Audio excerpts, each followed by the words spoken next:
दोस्तों, मेरा नाम अनुराग है और मैं एक शराबी हूँ। प्रभु की कृपा और अल्कोहलिक्स अनोनिमस के सुंदर कार्यक्रम 12 कदम, 12 परंपराएं और 12 कॉन्सेप्ट्स की मदद से आज के दिन मैं शराब के पहले घूंट से दूर हूँ और बिना शराब के एक अच्छी और खुशहाल जिंदगी जीने की कोशिश कर रहा हूँ। आज मेरी ये सुबह से देख रहा हूँ मैं, ये चौथी मीटिंग है। सुबह एक 7:30 से 8:30 एक मीटिंग लगाई, फिर उसके बाद एक नया इंटरग्रुप का गठन हुआ था, उसकी मीटिंग में गया। फिर उसके बाद एक दोस्त की एनिवर्सरी थी, वहां पहुंचा था और आज अभी इस मीटिंग में हूँ। और एक दोस्त मेरे से मजाक कर रहा था कि भाई 29 साल होने के बाद चार चार मीटिंग लगाने की जरूरत पड़ती है तुम्हें क्या? जब प्रोग्रेसिव हो रही है तुम्हारी बीमारी क्या है इतनी कि तुमको इतनी मीटिंग्स लगाने की जरूरत पड़ रही है? बट मैं अपने आप को किस्मत वाला समझता हूँ कि भगवान ने मेरे को मौका दिया है अपना experience, strength and hope share करने के लिए भाइयों के साथ। और इट्स ऑलवेज ए प्रिविलेज और honour to share in the rooms of alcoholics anonymous. मैं पिंक सिटी का बहुत बहुत आभारी हूँ, उन्होंने आज मेरे को ये मौका दिया है अपना एक्सपीरियंस शेयर करने के लिए।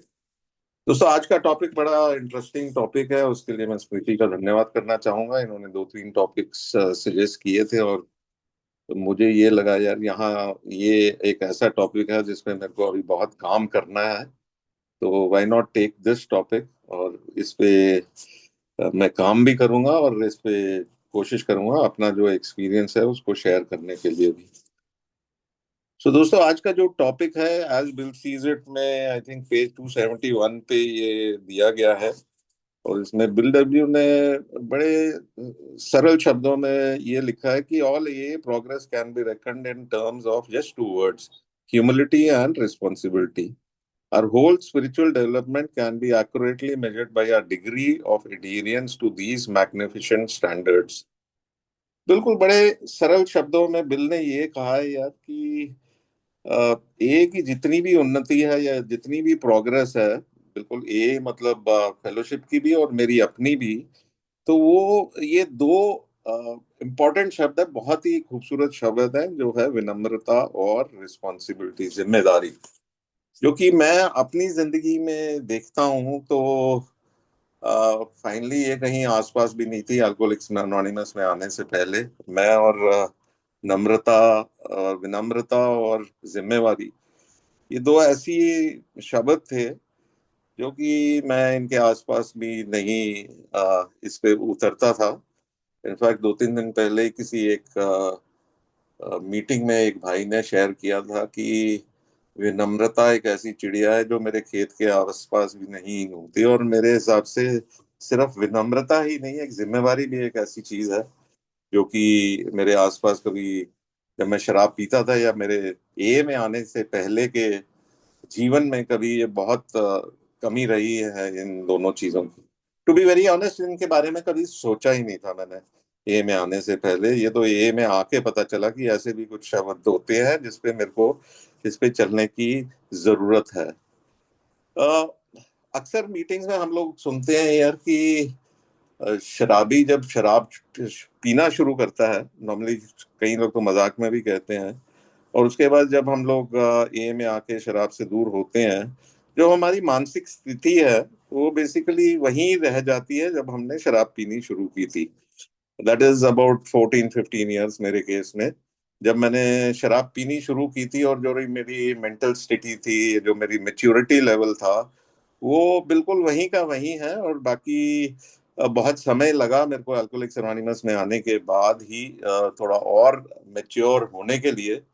और ये पहले शायद मजाक में कहते थे या वैसे ही कहते थे, बट एक्चुअली इसके पीछे भी एक बहुत बड़ा रिसर्च भी है। इनफैक्ट शुरू के दिनों में अल्कोहलिक्स एनोनिमस जब शुरू हुए थे, उनके साथ एक साइकियाट्रिस्ट जुड़े थे, हैरी टबाउट, और उन्होंने कुछ रिसर्च किया था और उन्होंने एक सिंड्रोम की बात की थी जिसका नाम था किंग बेबी सिंड्रोम।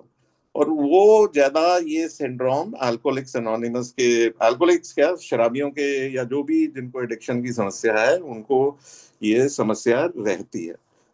होता ये है बचपन में, जब हम पैदा भी नहीं होते, हमारी जितनी भी जरूरत होती है वो माँ के पेट में हमें पूरी मिल जाती थी। हमारे को खाने की जरूरत थी, या हमारे को सांस, या जो भी थी, वो नीड्स हमारी हमारी मदर के थ्रू हम टेक केयर हो जाती थी। और जैसे ही हम पैदा हुए और इन्फेंट स्टेज में कभी कभी जो भी हमारी जरूरतें थी, लाइक भूख लगती तो रोना शुरू कर देते, अभी बोलना सीखा नहीं था हमने।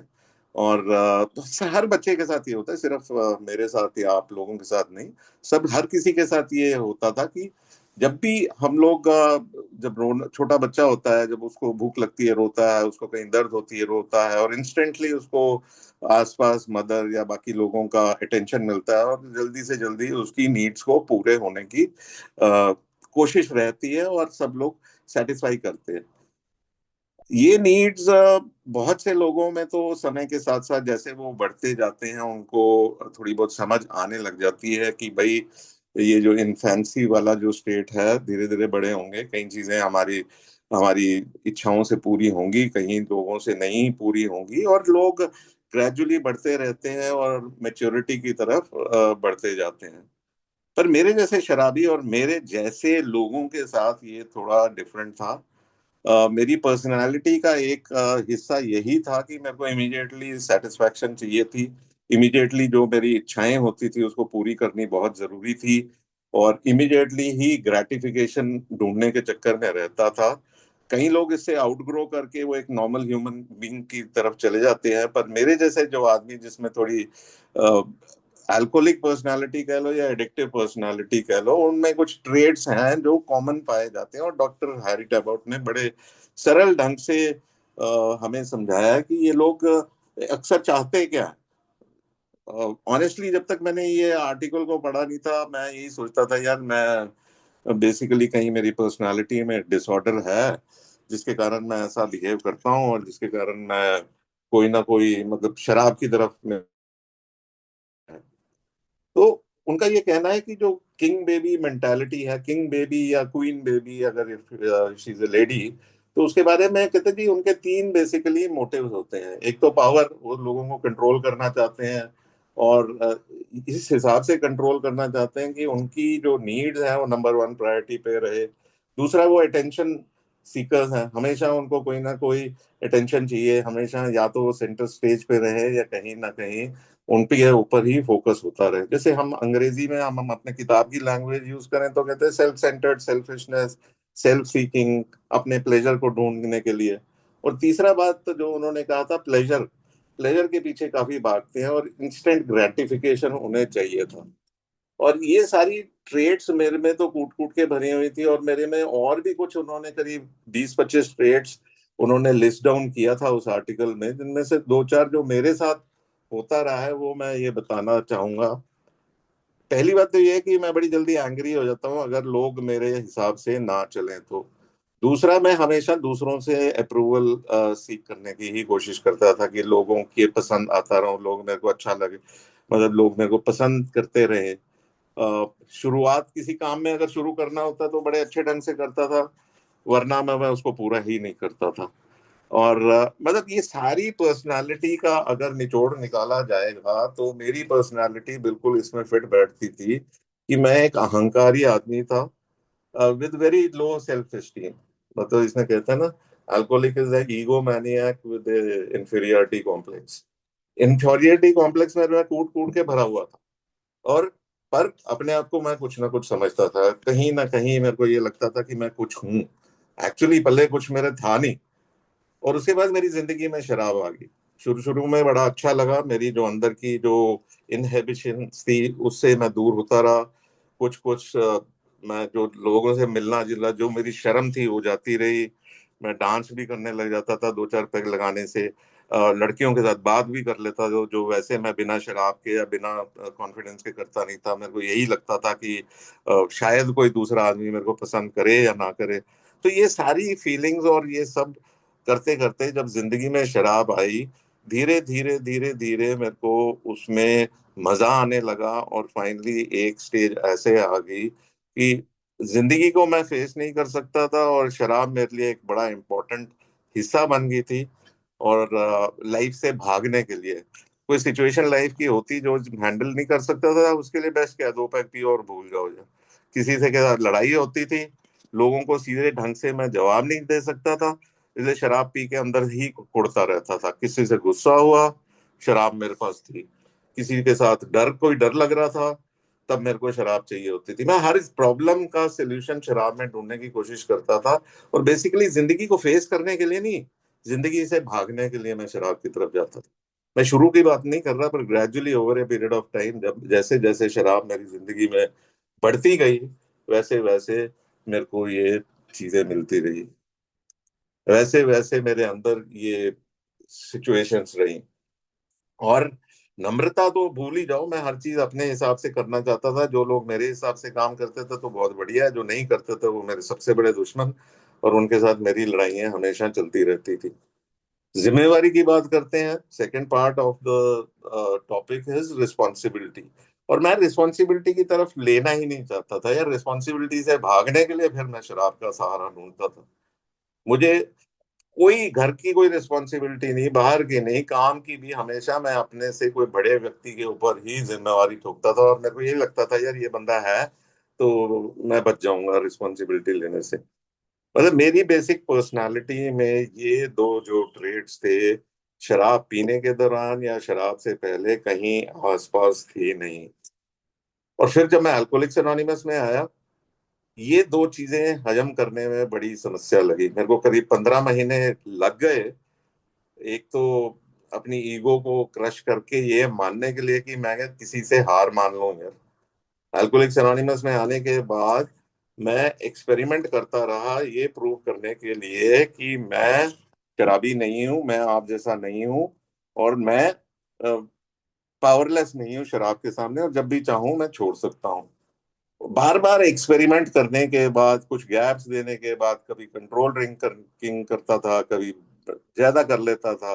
हर चीज के बाद मेरे को फेलियर ही मिलता था, और मैं अपने आप को और कोसता था, अपने आप को और कोसता था कि ये यार मैं ये काम नहीं कर सकता क्या। कि मेरे को सेल्फ पिटी मोड में चला जाता था कि यार मैं शराब ही नहीं कंट्रोल कर पाता था। उस समय तक मेरे को ये नहीं पता था कि शराबीपन एक बीमारी है, मेरा उस पर कोई जोर नहीं है। मुझे यहाँ आके पता चला कि शराब के सामने शक्तिहीन होना या शक्तिहीन मानना मेरे लिए रिकवरी का पहला कदम है। और जिंदगी की अनमैनेजेबिलिटी मांगना और उस पे चलना, आई थिंक उसके बिना मेरा रिकवरी पॉसिबल ही नहीं है। फाइनली शराब एक बहुत अच्छी टीचर है। अच्छी तरह पिटाई की उसने, अच्छी तरह मेरे को, मतलब अच्छी तरह झाड़ा उसने मेरे को। और फाइनली मेरे को भी घुटनों के बल गिरना पड़ा। वो मेरी विनम्रता की पहली सीढ़ी थी कि मतलब मेरी ईगो को क्रश करके मुझे हार माननी पड़ी फाइनली, कि भाई मैं भी इसके सामने बेबस हूँ, मैं भी शक्तिहीन हूँ, और मेरी जिंदगी का बैंड बजा हुआ है। जिंदगी की अस्त व्यस्तता, जैसे हम लोग पढ़ते भी हैं किताब में यार, हर तरफ से अस्त व्यस्त था, पर मैं मानने को तैयार नहीं था क्योंकि मेरी ईगो इतनी बड़ी थी। ईगो ईगो अगर होने के पीछे कोई कारण भी होना चाहिए, जो कि मेरे पास कोई कारण नहीं था। मतलब फन्ने का वैसे ही बिना किसी अपनी कोई कैपेबिलिटी के यार। और मैं जब पहली बार हार मानी, आई थिंक शराब के सामने, कि बॉस अब मेरे बस की बात नहीं है, अब मैं इससे ज्यादा आगे नहीं कर सकता, वहीं से मेरी रिकवरी होनी शुरू हुई।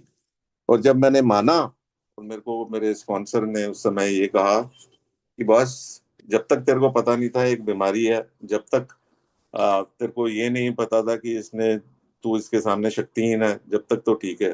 पर अब तुझे पता चल गया है कि तुझे प्रॉब्लम है, तू शराब एक नॉर्मल व्यक्ति की तरह नहीं पी सकता, तुझे एक बीमारी है शराबीपन की।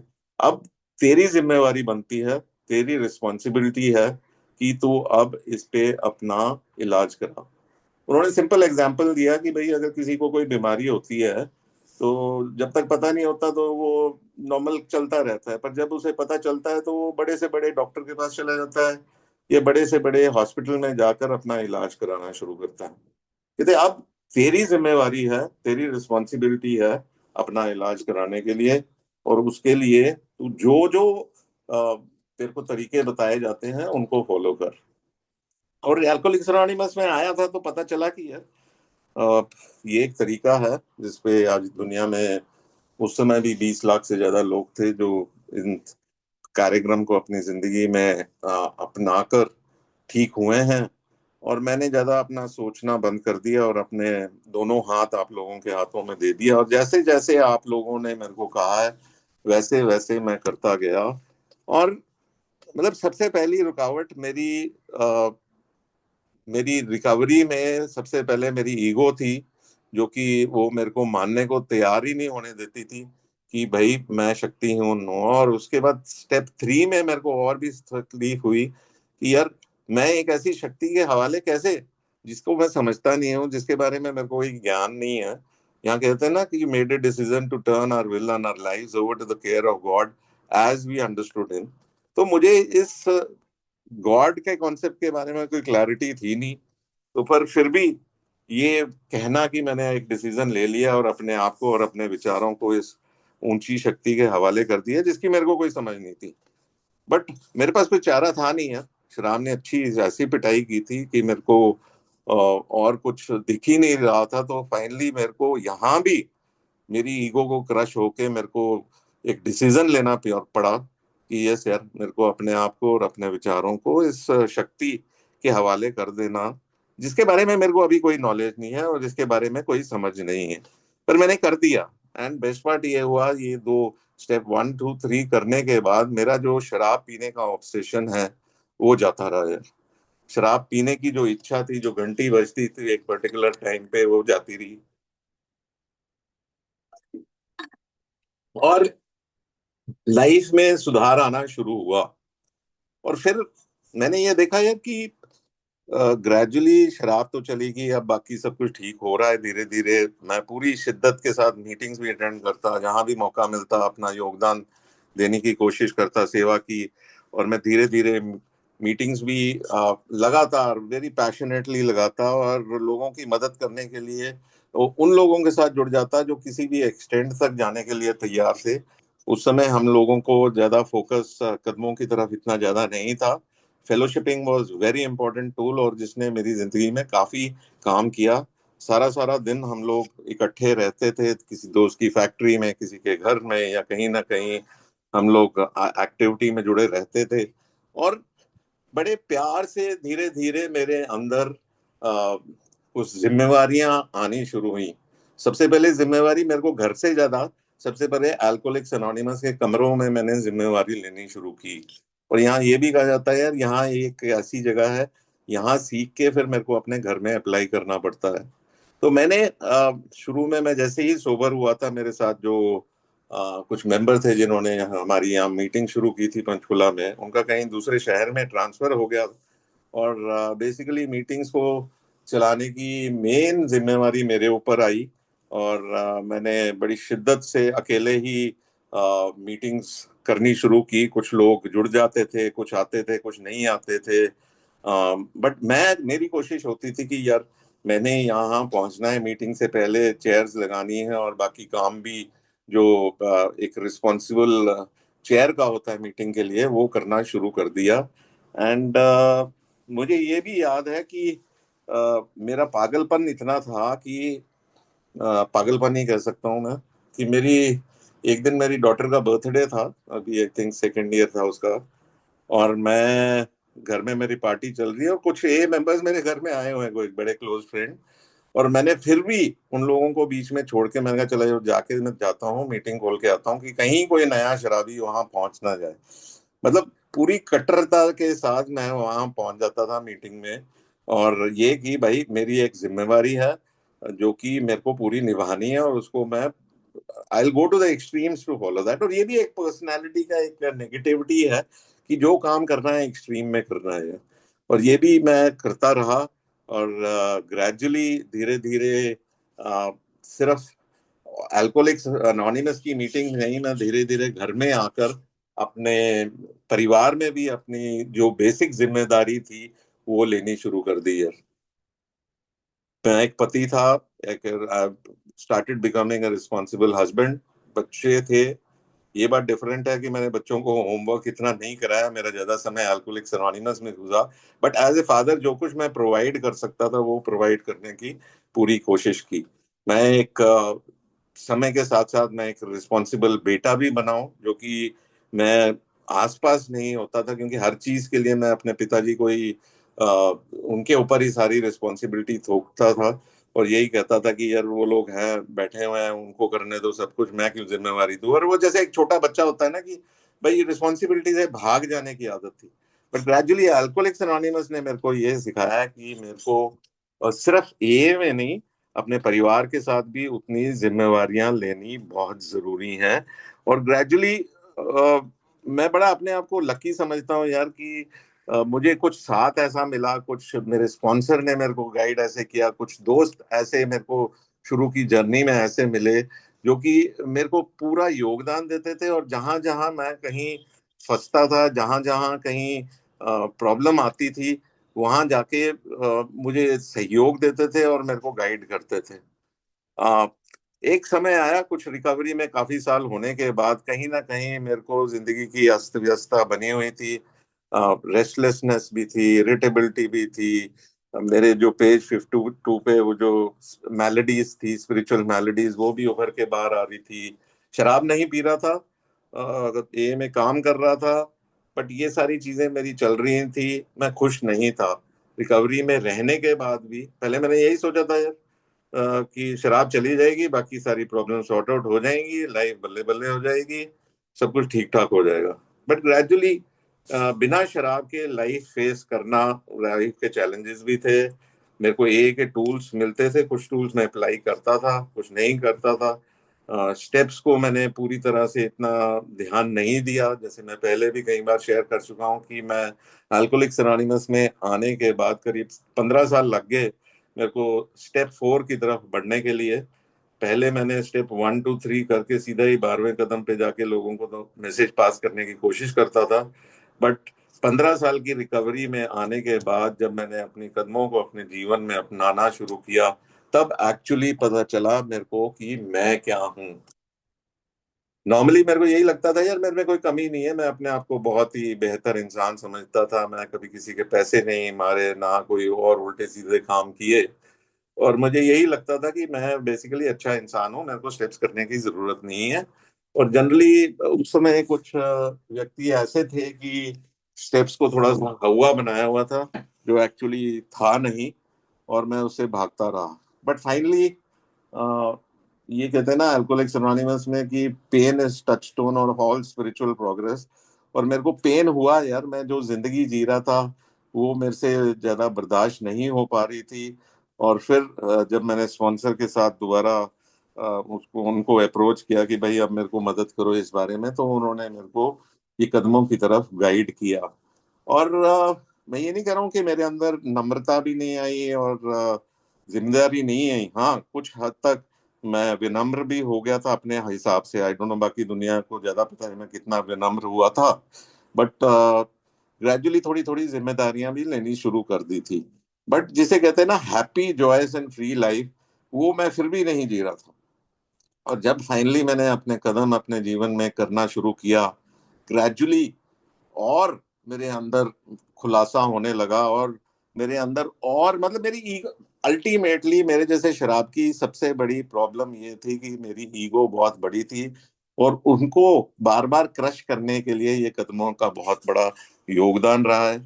स्टेप 4 में जब अपने अंदर देखा अपने चरित्र की कमियां, मेरे रिजेंटमेंट, मेरे गुस्से, मेरा एंगर, मेरा डर, जो हार्म मैंने लोगों को किया, वो सब जब सामने कागज पे लिखना शुरू किया, तो पता चलने लगा यार एक्चुअली मेरी और कोई, मैंने अपनी नेगेटिविटी या गलत बातें नहीं लिखनी, मेरे अंदर के एग्जैक्टली चरित्र में क्या कुछ है वो मेरे को कागज पे लाना है।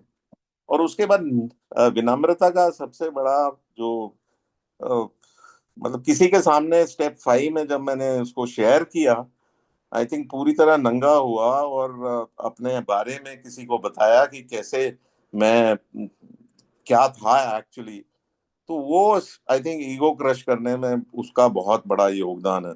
पहले मैं ये सोचता था यार मेरे को पता है, भगवान को पता है कि मेरे में क्या कमियां थी। बट स्टेप 5 में जब किसी और व्यक्ति के सामने और ईश्वर के सामने जब मैंने अपने आप को अ, खोला, तब जाके मेरे अंदर और मेरी ईगो क्रश हुई। मैं ये नहीं कहता हूँ कि मैं पूरी तरह विनम्र हो गया था, बट यस, मेरी ईगो थोड़ी और क्रश हुई। और अगले स्टेप्स यार, सारी हर स्टेप में कहीं ना कहीं मेरे ईगो को डिफ्लेट करने के लिए, उसको नीचा करने के लिए मदद मिलती है। ये चरित्र स्टेप और 6 और 7 में क्या किया मैंने, अपने आप को पहले जो मेरे कैरेक्टर के डिफेक्ट्स थे उनको छोड़ने के लिए पहले मैं तैयार हुआ, और उसके बाद 7वें कदम में जाकर फिर प्रार्थना की कि भगवान मेरे से ये कमियां ले ले। और जैसे हम जानते हैं कि स्टेप 8 और 9 में जाके दूसरों के साथ अमेंड्स करना और उनके सामने फिर जाके मतलब बोलना कि यार मैं मतलब एग्जैक्टली यार, वो भी एक नीचे लगने वाली, एक जमीन पे लगने वाली बात थी। अमेंड्स करना, किसी से जाके माफी मांगनी, किसी को जाके कहना कि यार मैंने तुम्हारा नुकसान किया है, that also help me in crushing my ego. और डेली बेसिस पे ये कदमों को अपने जीवन में अपनाना, रोज देखना, एक एंटीना रखना कि आज मेरे साथ जिंदगी में क्या हुआ, क्या नहीं हुआ, कैसे कैसे किया, और उसके बाद प्रार्थना और ध्यान के माध्यम से एक रिलेशनशिप उस ऊंची शक्ति के साथ बनाकर ये मैसेज को उन शराबियों के साथ पास करना जो अभी भी पीड़ित है। That also help me in deflating my ego. Alcoholics anonymous के प्रोग्राम में कहते हैं कि यार सेवा करो, बहुत जरूरी पार्ट है सेवा की। और मैं बड़ा किस्मत वाला हूँ, अपने आप को समझता हूँ कि सेवा करने के लिए मेरे को स्ट्रक्चर्ड सर्विस में भी और जो बाकी जगह भी, जो बाकी तरीके से 1 to 1 काम करने का भी बड़ा मौका मिला। और वो डेफिनेटली मेरे को हेल्प किया। बट कई बार ये होता था कि सेवा में मैं कुछ कहीं ना कहीं, कभी ना कहीं कुछ एरोगेंस भी कहीं आ जाती थी कि देखो मैं कितना अच्छा काम कर रहा हूँ। मेरी ईगो भी बढ़ जाती थी कि देखो मैं लोगों के लिए इतना ख्याल कर रहा हूँ, मेरे को शाबाशी मिलनी चाहिए। और मेरे को यही बताया गया है कि यार तुम काम कर रहे हो, अपनी रिकवरी के लिए कर रहे हो, और ये मौका जो भगवान ने तुम्हें दिया है योगदान करने के लिए, इसके लिए घमंड करने की जरूरत नहीं है।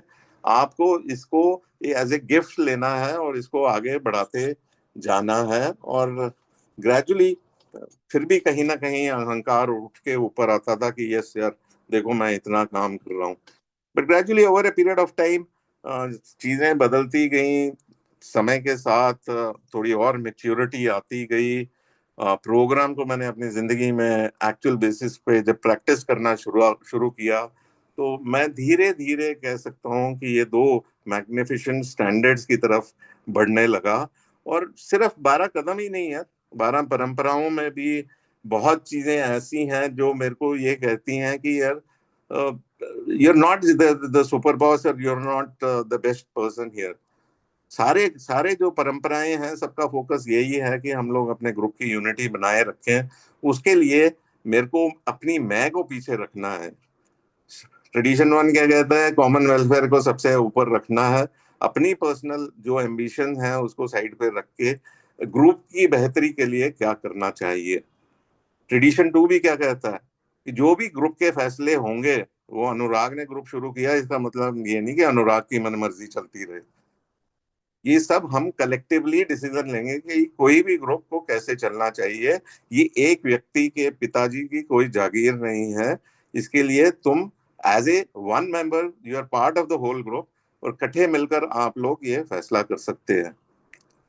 ट्रेडिशन 3 भी यही कहता है यार, किसी को हम एक्सक्लूड नहीं कर सकते अल्कोहलिक्स एनोनिमस में।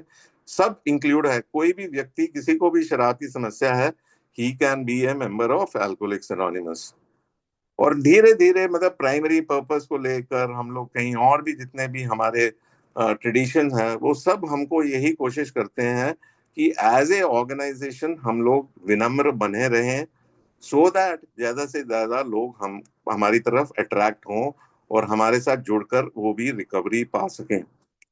ट्रेडिशन 12 जो कि एनोनिमिटी की बात करता है, वो कहता है एनोनिमिटी हमारी सारी का आध्यात्मिक बेस है, जो कि हमें बताता है कि शख्सियत से ज्यादा प्रिंसिपल्स को हम लोगों को फॉलो करना है, पर्सनालिटीज से ज्यादा। ये नहीं कहता कि अल्कोहलिक्स एनोनिमस में पर्सनालिटीज नहीं होंगी, बिल्कुल होंगी।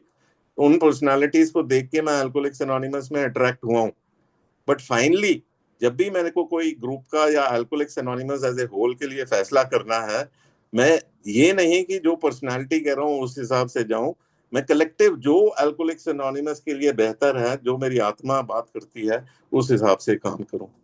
सिमिलरली है, और भी बाकी जितने भी प्रिंसिपल्स हैं अल्कोहलिक्स एनोनिमस के, वो सब मेरे को एक नम्रता की तरफ, विनम्रता की तरफ ले जाते हैं, मेरे को लाइफ में जिम्मेवारी लेना सिखाते हैं, और एक बेहतर इंसान बनने में मेरे को मदद करते हैं।